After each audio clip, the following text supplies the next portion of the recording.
Good morning students, my self Monika दादिज। हम पढ़ रहे हैं ठोस अवस्था। आज हम पढ़ेंगे ठोसों में क्या कमियां पाई जाती है। तो वो टॉपिक है हमारा ठोसों में अपूर्णताएं। ठोसों में अपूर्णता का मतलब होता है, वैसे तो हम जो बात करते हैं वो परफेक्ट क्रिस्टल की बात करते हैं जिसमें बिल्कुल भी खाली स्थान नहीं होंगे, मतलब पूरी एकदम सिस्टमेटिक तरीके से वो अरेंज होगा। लेकिन ये सब चीज़ें एक आदर्श क्रिस्टल में ही हो सकती है, और जो आदर्श क्रिस्टल होता है वो केवल परम शून्य ताप मतलब 0 केल्विन पर ही संभव है। यानी उसके अलावा उसमें क्या क्या कमियां हो सकती है किसी भी ठोस में या किसी भी क्रिस्टल जालक में, वो हम यहाँ पे पढ़ेंगे। तो हम उन कमियों को त्रुटि भी बोलते हैं, उन कमियों को दोष भी बोलते हैं, उन कमियों को अपूर्णताएं भी बोलते हैं। जो त्रुटियाँ होती है वो बेसिकली दो तरह की है। एक तो होती है इलेक्ट्रॉनिक त्रुटि और एक होती है परमाणुीय या बिंदु त्रुटि। नाम से स्पष्ट है, इलेक्ट्रॉनिक त्रुटि रिलेशन किससे होगा, इसका इलेक्ट्रॉन से होगा। यानी इलेक्ट्रॉन की वजह से अगर कोई त्रुटि उत्पन्न होती है तो वो होती है हमारी इलेक्ट्रॉनिक त्रुटि। ठीक है, पहला पॉइंट क्लियर हो गया, किसकी वजह से होगी, इलेक्ट्रॉन्स के कारण होगी। अब होता क्या है, हमने बोला कि ठोस परफेक्ट कब है, जब वो 0 केल्विन पर है। लेकिन जैसे जैसे टेम्परेचर बढ़ता जाएगा क्या होगा, इलेक्ट्रॉन्स जो है लो एनर्जी लेवल से हायर एनर्जी लेवल पे जाके ट्रांजिट करेंगे, यानी न्यूनतम ऊर्जा स्तर से उच्चतम ऊर्जा स्तर में वो जाते हैं। इस तरीके से इलेक्ट्रॉन अपना स्थान छोड़ के ऊपर चले जाते हैं, वापस अगर उसका टेम्परेचर कम होगा वापस ऊपर से नीचे आ जाएंगे। और इलेक्ट्रॉन जब अपना स्थान छोड़कर जाते हैं तो वहाँ पे एक छिद्र यानी होल का निर्माण हो जाता है, जिसको हम एक धनात्मक रूप से हम मानते हैं। इलेक्ट्रॉन जो होता है उसको ऋणात्मक मानते हैं। इस प्रकार ये छिद्र और ये जो इलेक्ट्रॉन है ये क्या करते हैं, विद्युत का चालन करते हैं, और उसमें वो जो ठोस है उसमें विद्युत चालकता उत्पन्न हो जाती है। ये वाले जो ठोस होते हैं बेसिकली हम इनको अर्धचालक के नाम से भी जानते हैं, और इनका जो मेन एग्जाम्पल होता है वो होता है सिलिकॉन और जर्मेनियम। सिलिकॉन और जर्मेनियम वर्ग संख्या 14 के सदस्य हैं। पी ब्लॉक में हम पढ़ के आए हैं, और इसके बारे में हम आगे और पढ़ेंगे, क्योंकि जब हम अर्धचालक के प्रकार पढ़ेंगे, अर्धचालक में विद्युत चालकता किस प्रकार से होती है वो सब पढ़ेंगे, तो हम फिर से इसका अध्ययन करेंगे। तो पॉइंट्स क्लियर है, इलेक्ट्रॉन्स के कारण होती है। ताप बढ़ाने पर इलेक्ट्रॉन जो होता है निम्न ऊर्जा स्तर से उच्च ऊर्जा स्तर में चला जाता है, इससे चालकता में वृद्धि होती है। ये इलेक्ट्रॉन एंड होल के द्वारा होता है, और सिलिकॉन और जर्मेनियम में ये पाया जाता है। ठीक है, ये यहाँ क्लियर। अब हम बात करते हैं परमाणु या बिंदु त्रुटि की। ये भी नाम से स्पष्ट है, किससे रिलेटेड होगा, किसी परमाणु या बिंदु से।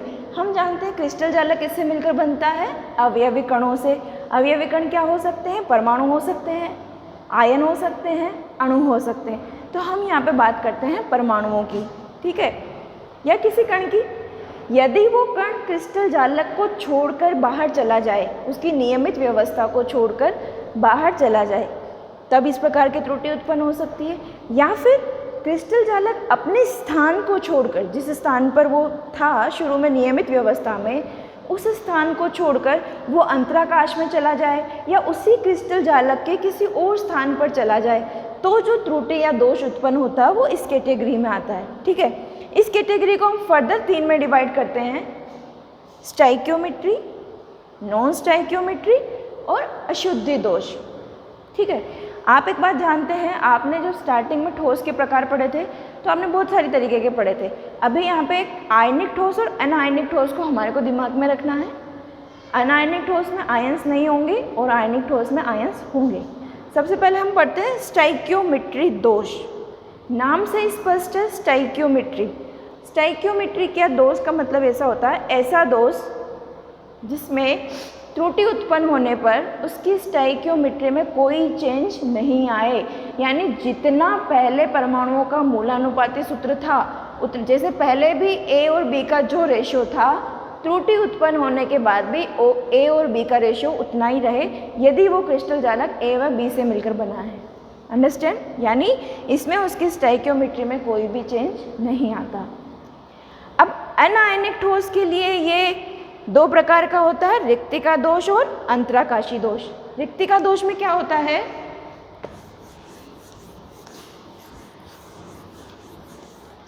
जब हम बात करते हैं अनायनिक ठोस की, तो अनायनिक ठोस के लिए जो स्टाइक्योमेट्री होती है, ये 2 तरह का दोष होता है। एक होता है रिक्तिका दोष और एक होता है अंतराकाशी दोष।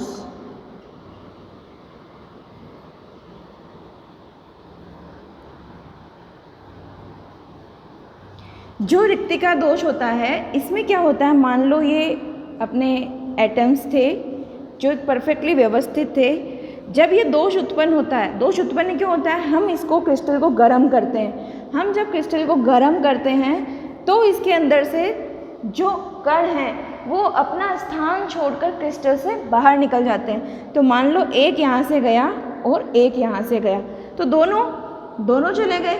इस प्रकार से यहाँ पे क्या उत्पन्न होगी, दोनों की जगह पे खाली स्पेस उत्पन्न हो गई। ये कहलाती है रिक्तिका। अब आप जानते हैं यदि किसी क्रिस्टल में से परमाणु ही बाहर चले गए तो उसका घनत्व क्या हो जाता है, कम। यानी कि रिक्तिका दोष में घनत्व में क्या आती है, कमी।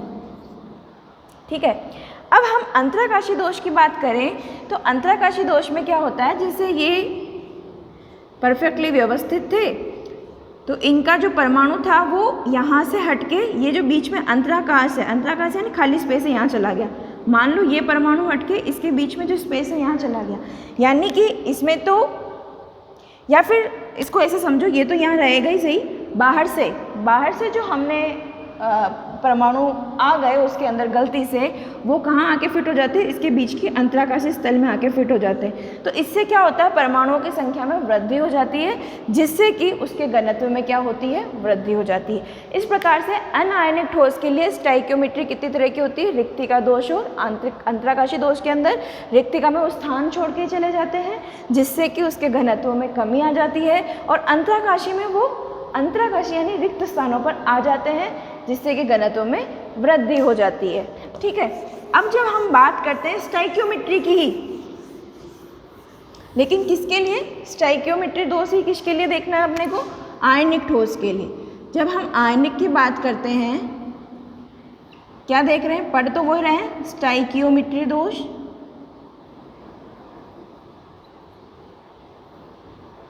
जब हम इसकी बात करते हैं आयनिक के लिए तो ये दो तरह का होता है, शॉटकी एंड फ्रेंकल। एग्जाम में पूछा जाता है what is the difference between Schottky and Frenkel दोष, इंपॉर्टेंट है, मोस्टली पूछा जाता है ये, शॉटकी दोष और फ्रेंकल दोष। ठीक है, शॉटकी दोष में क्या होता है प्यारे बच्चों, जब धनायन और ऋणायन, हम यहाँ पे किसकी बात कर रहे हैं, आयनिक ठोस की बात कर रहे हैं। आयनिक ठोस किससे मिलकर बना हुआ है, धनायन और ऋणायन से मिलकर बना हुआ है। तो जब धनायन और ऋणायन दोनों का आकार क्या हो, बराबर हो, आकार क्या है इनका, समान है।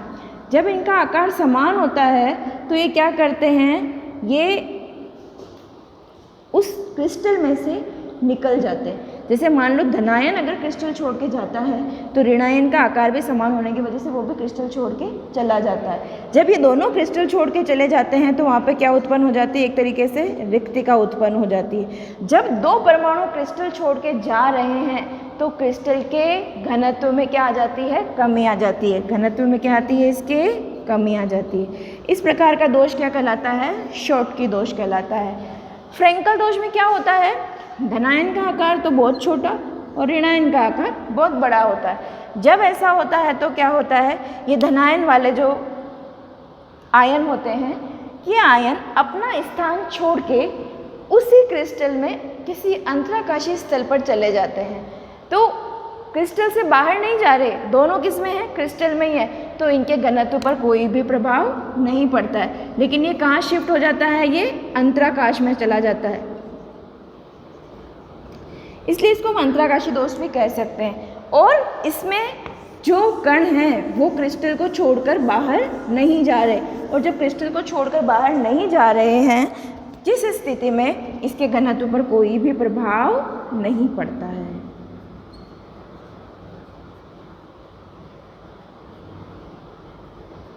और भी इसके अंदर बहुत सारे अंतर है, और बेसिकली हमारे को पता होना चाहिए क्यों होता है। जब धनायन और ऋणायन का आकार समान होता है तो शॉर्ट की त्रुटि उत्पन्न होती है। जब धनायन का आकार बहुत छोटा और ऋणायन का आकार बहुत बड़ा होता है तो कौन सी त्रुटि उत्पन्न होती है, फ्रेंकल त्रुटि उत्पन्न होती है। फ्रेंकल त्रुटि में यह अंतराकाश में चला जाता है, घनत्व पर कोई प्रभाव नहीं पड़ता है, ये सबसे इम्पॉर्टेंट है। अब हम नॉन स्टाइकियोमेट्री और अशुद्धि दोष कल पढ़ेंगे।